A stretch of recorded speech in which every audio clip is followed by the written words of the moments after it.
আল্লাহ তাআলার নামে শুরু করছি। সূরার নাম মুলক। আমার ভাইয়েরা, কুরআনুল কারীমের এই সূরাটি বড় ফজিলতপূর্ণ একটি সূরা। আল্লাহর কোন বান্দা যদি সূরা মুলক নিয়মিত আমল করে, তেলাওয়াত করে, ওই ব্যক্তির জন্য আল্লাহ রাব্বুল আলামিন কবরের সলজটকে সহজ করে দেবে।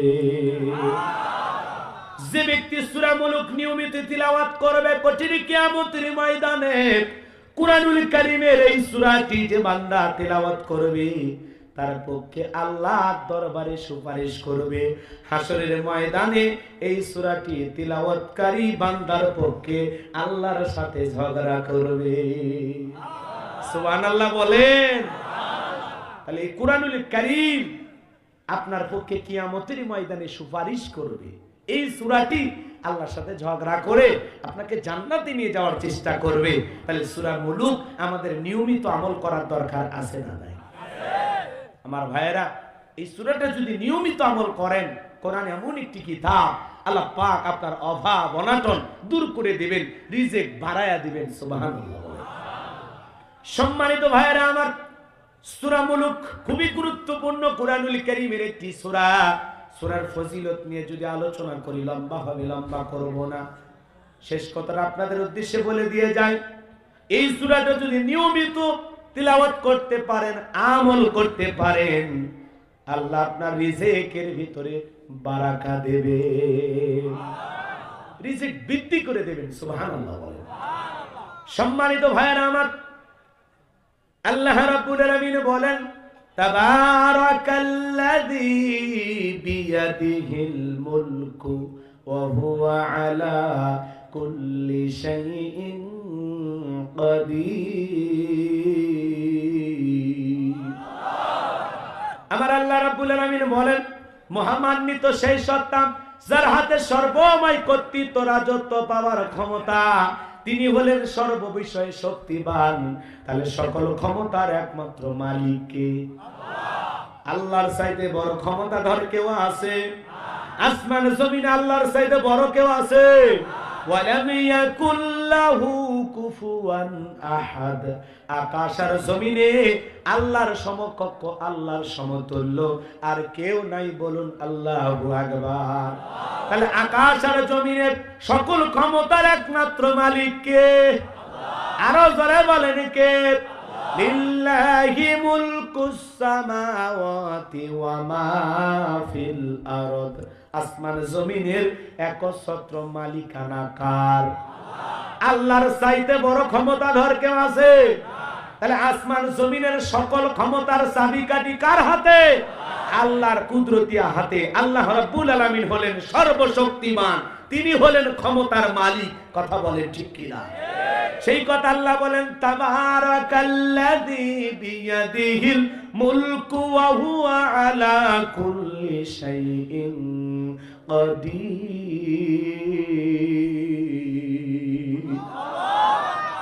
মহামান্বিত সেই সত্তা যার হাতে সর্বময় কর্তৃত্ব, রাজত্ব পাওয়ার ক্ষমতা, তিনি হলেন সর্ববিষয়ে শক্তিমান। তাহলে সকল ক্ষমতার একমাত্র মালিক কে? তাহলে আসমান জমিনের পাওয়ার, রাজত্ব কার হাতে? আল্লাহর চাইতে বড় ক্ষমতাধর কেউ? আমরা সেই ক্ষমতাধর আল্লাহর গোলাম। সুবহানাল্লাহ বলবেন না? আরো জোরে বলেন সুবহানাল্লাহ। তাহলে বলেন তো বাজান, ক্ষমতা দেওয়ার মালিক কে? আরো জোরে বলেন কে? আল্লাহ রাব্বুল আলামিন বলেন, কুলিল্লাহুম্মা মালিকাল মুলকি তুতিল মুলকা মান তাশাউ ওয়া তানজিউল মুলকা মিম্মান তাশা ওয়া তুইজ্জু মান তাশাউ ওয়া তুযিল্লু মান তাশা বিয়াদিকাল খায়র ইন্নাকা আলা কুল্লি শাইইন কাদির। সূরা আলে ইমরানের 26 নম্বর আয়াত আল্লাহ রাব্বুল আলামিন দেখে বলেন, রাজত্ব দেওয়ার মালিক আমি আল্লাহ। তাহলে বলেন তো বাজান, ক্ষমতা দেওয়ার মালিক কে? কেড়ে নেওয়ার মালিক কে? সম্মানিত করার মালিক কে? লাঞ্ছিত করার মালিক কে? সকল কল্যাণ কার হাতে? তিনি হলেন সর্ববিষয়ে শক্তিমান, বলেন আল্লাহু আকবার। ভাই আমার কথাকে বোঝেন, একটু আট ঘাট বেঁধে নেওয়া লাগবে, আল বান্ধে পানি সেচা শুরু করা লাগবে। আমি একটু প্রস্তুতি নিতেছি, কথা বোঝেন নাই? তারপরে তো মাঠে বীজ বুনবো, বোঝেন নাই? হ্যাঁ, একটু কথা শুরু করতে দেন। অনেকে ভাবতেছেন হুজুর কোমা খালি কোরআনুল কারীম তিলাওয়াত করতেছে আর ওয়াজ করতেছে, কি যে হয় ভাগ্যে কি আজ কিছুই নাই। এটা আসল মজা, কথা কোন ঠিক কি না? আল্লাহ ডেকে বলতেছেন রাজত্ব দেওয়ার মালিক আমি আল্লাহ, ক্ষমতা দেওয়ার মালিক কে? কেড়ে নেওয়ার মালিক কে? সম্মানিত করার মালিক কে? লাঞ্ছিত করার মালিক কে? সকল কল্যাণের চাবিকাঠি কার হাতে?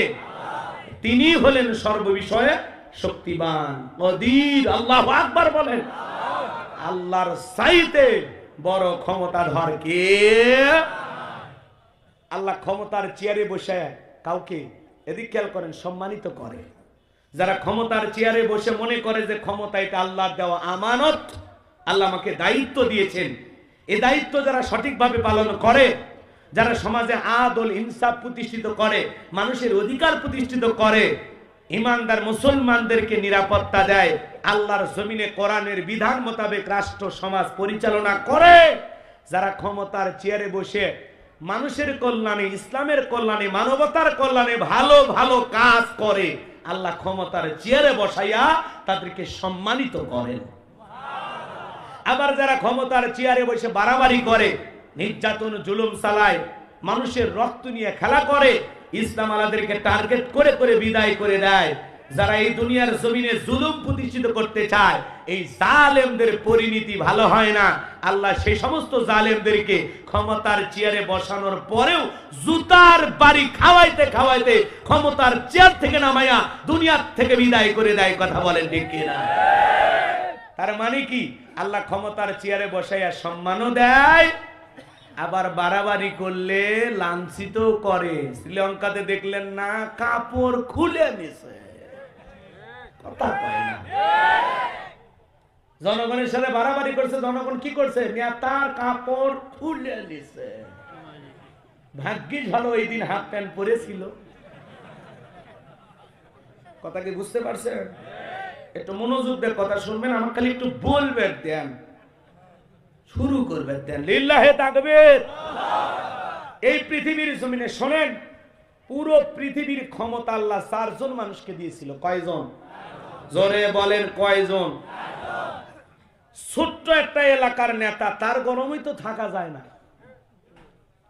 এরকম গরমালা ছিল মক্কা নগরীতে, এর নাম ছিল মহাবীর আমর। কি নাম বললাম? মহাবীর আমর।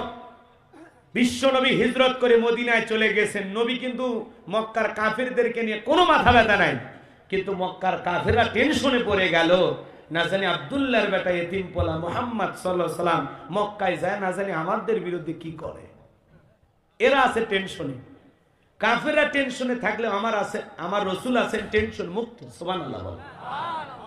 আমার ভাইয়েরা, ছোট্ট একটা নেতার গরম দেখেন, রাগ কইরেবেন না।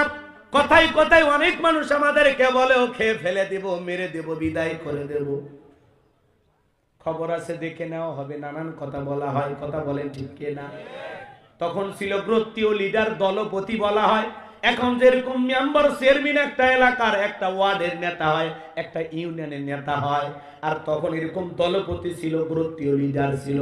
এরকম একটা গোত্রীয় লিডারের নাম হলো মহাবীর আমর। নবীজি হিজরত করে মদিনায় চলে গেছেন। মক্কার মহাবীর আমর প্রতিমার সামনে দাঁড়ায়া শপথ গ্রহণ করে রেখে বলে, আমি আব্দুল্লাহর বেটা মুহাম্মদ সাল্লাল্লাহু আলাইহি সাল্লামের কাল্লা না নেওয়া পর্যন্ত আমি এক ফোঁটা পানিও পান করব না। জোরে কোন নাউজুবিল্লাহ। দেবতার সামনে দাঁড়ায় শপথ করলো, লাত, উজ্জা, দেবদেবী, সরস্বতী, রাধা, কৃষ্ণ, ভগবান, ভগবতী, এই প্রতিমার সামনে দাঁড়ায় শপথ গ্রহণ করলো যে আমার দেবতাকে আমি সাক্ষী রেখে বলতেছি, আব্দুল্লাহর বেটা মুহাম্মদ সাল্লাল্লাহু আলাইহি সাল্লামের দেহ থেকে কাল্লাটা না ফেলান পর্যন্ত আমি এক ফোঁটা পানি স্পর্শ করব না। জোরে কোন নাউজুবিল্লাহ। আমার নবীর মাথা নিতে চায়, নবীকে আর পাকা ধানে মই দিয়েছে, নবীকে ওর বাড়ি থেকে কোনো কিছু লুটপাট করে নিয়ে গেছে। কথা বলেন না কেন? আগে বলেছি না আওয়াজ দেওয়া লাগবে, আওয়াজ একটু আওয়াজ দেন, কথার সাপোর্ট দিবেন, কথা খালি বাড়তে থাকবে। হ্যাঁ, ধাক্কা মারা লাগবে, পারবেন না? হুজুরে বুঝাই দেওয়া লাগবে। আমাদের প্রতিদিন রাত জাগা, তার উপর আবার কাশের ওষুধ খাইছি, বুঝছেন, ঘুম ধরতে পারে। এই জন্য আপনাদের ঝাঁকি মেরে বুঝা লাগবে, হুজুর এটা খাট না, এটা ওয়াজের মাঠ। কথা কয় না, দিল লাগে থাকবেন, কথা অনেক হবে, খালি জাগ্রত থাকেন আর জায়গায় রাখেন, দুটোই দায়িত্ব আপনাদের। আমার ভাইয়েরা ভালো করে বোঝার চেষ্টা করেন, নবীর অপরাধ একটাই, নবী কালেমার দাওয়াত দেয়, ইসলামের প্রচার প্রসার করেন, তাওহীদের কথা বলে, রিসালাতের কথা বলে, এক আল্লাহর পথে মানুষকে দাওয়াত দেয়। ওরা বলে আমরা 33 কোটি দেবতা মানি, তাই আমাদের জীবনে কত অশান্তি, আর এক আল্লাহ মানলেই নাকি শান্তি। কথা কয় না, এত দেবতা মানি তাই আমাদের অশান্তি, আর এক আল্লাহরে মানলেই নাকি শান্তি। কথা কি বোঝেন নাই? ওরা তো জানে না সংখ্যা বেশি হইলেই ভালো হয় না। কথা বলেন ঠিক কিনা? যদি হওয়ার মতো একটাই হয়, একটাই যথেষ্ট। কথা বলেন ঠিক কিনা? আমাদের স্রষ্টা কয়জন বলেন? আমাদের স্রষ্টা কয়জন? আল্লাহ বিশাল, তার পরিচয় আল্লাহ ছোট্ট একটা সূরার মধ্যে দিয়েছেন। হে নবী আপনি বলুন আল্লাহ এক, আল্লাহ দ্বিতীয়। তাহলে এই আয়াতের দ্বারা প্রমাণ হয় আল্লাহ কয়জন। এরপরে আল্লাহ বলেন আল্লাহুস সামাদ, আল্লাহ হলেন অমুখাপেক্ষী। আল্লাহু আকবার। এরপরে আল্লাহ বলেন আল্লাহ তাআলাকে কেউ জন্ম দেয় নাই, তিনিও কাউকে জন্ম দেয়নি, তাকে কেউ জন্ম দেয়নি, তিনিও কাউকে জন্ম দেয়নি। আল্লাহু আকবার বলেন। এবং তিনিও কারো কাছ থেকে জন্ম নেননি। বলেন আল্লাহু আকবার। আর আকাশ আর জমিনে আল্লাহর সমতুল্য, আল্লাহর সমকক্ষ কেউ নাই। কথা ক্লিয়ার? এখন যদি বলেন আল্লাহ আপনি থাকেন কোথায়? কথা কয় নাকি? আল্লাহ আছেন কোথায়? আর রহমানু আলাল্লাহ আরশিস ইস্তাওয়া। আল্লাহ আছেন আরশে। কোথায় আছে? আরো জলে বলেন কোথায় আছেন? কথা মনোযোগ দিয়ে শুনবেন। তাহলে এদিক খেয়াল করেন, রসুলের অপরাধ একটাই, নবী কালেমার দাওয়াত দেয়, কোরআনের কথা বলে। এই জন্য নবীর মাথা আনতে চায় মক্কার একটা গুরুত্বীয় লিডার, ছোট নেতা, নাম হলো মুহাবির আমর। কথা ক্লিয়ার? আমার বাবা জিরাম শপথ গ্রহণ করে যখন দলবদ্ধ হয়ে বিশাল বাহিনী নিয়ে মদিনার পথে রওনা করলেন, এই খবর আল্লাহ রাব্বুল আলামিন নবীজির পবিত্র কান মোবারক পৌঁছায় দিলেন। নবী গো, মক্কার মুহাবির আমর আপনার মাথা নেওয়ার জন্য রওনা করেছে। ও নবী, আপনার মাথা নেওয়ার জন্য মক্কার মুহাবির রওনা করেছেন। এই খবর যখন নবী আমার জানতে পারলেন, তখন টেনশনে পড়ে গেলেন, কি করা যায়, কি করা যায়। কাছেই বসেছিলেন হযরত ওসমান, আশেপাশে অনেক সাহাবী বসেছিলেন।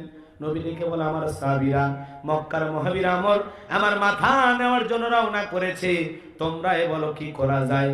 বাজান গো আমার, একটু মনোযোগ দিয়ে গুনাহগারের কথাগুলো শোনার বোঝার চেষ্টা করবেন। হযরত ওসমান দেখে বলেন নবী গো, আপনি আল্লাহর কাছে দোয়া করেন, আপনি আল্লাহর এত বড় নবী, আল্লাহর কাছে দোয়া করলে আল্লাহ অবশ্যই দোয়া কবুল করবে। আপনার কাছে পৌঁছার আগে যেন আল্লাহ পাক আমরের হাত পা প্যারালাইজ করে দেয়, সেজন্য আপনার কাছ পর্যন্ত পৌঁছাইতে না পারে। নরম মানুষ দোয়ার পক্ষে কথা বলে, ঠিক কি না?